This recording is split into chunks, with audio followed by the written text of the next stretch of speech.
So it's a pretty quiet week legislatively.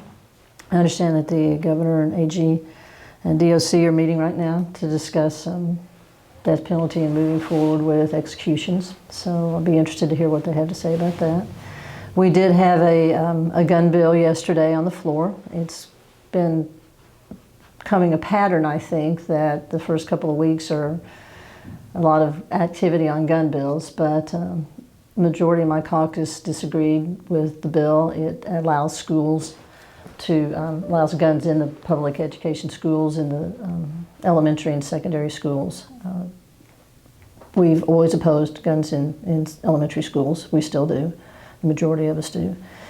This was it was a bill that was started last year. They added some additional training requirements. However, the problem we had with it was the training requirements aren't uniform across the state, and there's no cleat involvement, so it's not officially recognized training that we know we can depend on.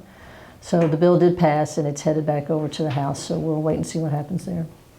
Backers of that bill say it makes more sense to have local police departments do the training because they know the school, they can train inside the school, they know all the crevices and nooks and crannies and know where to look for active shooters. Mm-hmm.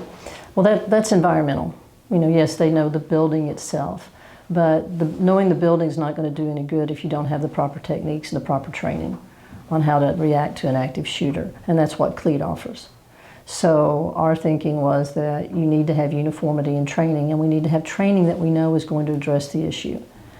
After the training, they can go back to those schools. They can implement it in the buildings themselves. But to us, it was more about having the right kind of training for these intensely dangerous situations and making sure our children are protected in the best way possible. Overall, what's your stance on death penalty? That's personal. What am I missing? Medicine? No, what am I missing? Oh, well, SB 13 was a big talker this past week. It was. It was. And we also know, we've been watching closely on the compacts and the money coming in. Next Thursday, the 20th, it's due to come in. The tribes have said they're going to continue paying the way they always have. It's probably about, I think, 130, how much comes in? Let me just check. 120 and some change. 13 million is what they're expecting this month. And so it's going to be, it's an interesting legal question on how that's going to happen, because does the tribes will remit as they always do. My understanding is the governor wants to put it into escrow accounts. Is the acceptance of the money actually affirmation that the compacts have renewed? Then that's a legal question I can't answer, but being a lawyer, it's an interesting question.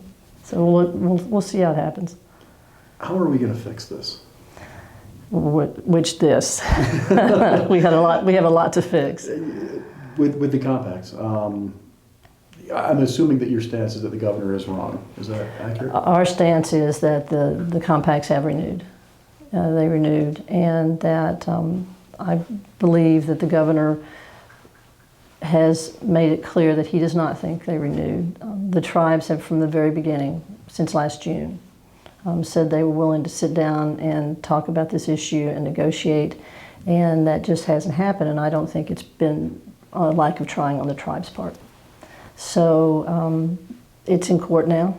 It's been ordered to mediation. We'll see what happens there, and mediation can be ordered back to trial.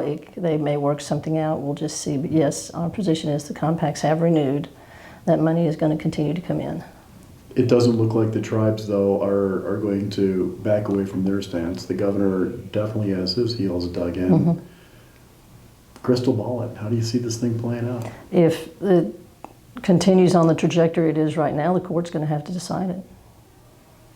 And I think that's very unfortunate. And I've mentioned this before. We didn't have to come to this point. It didn't have to get this contentious.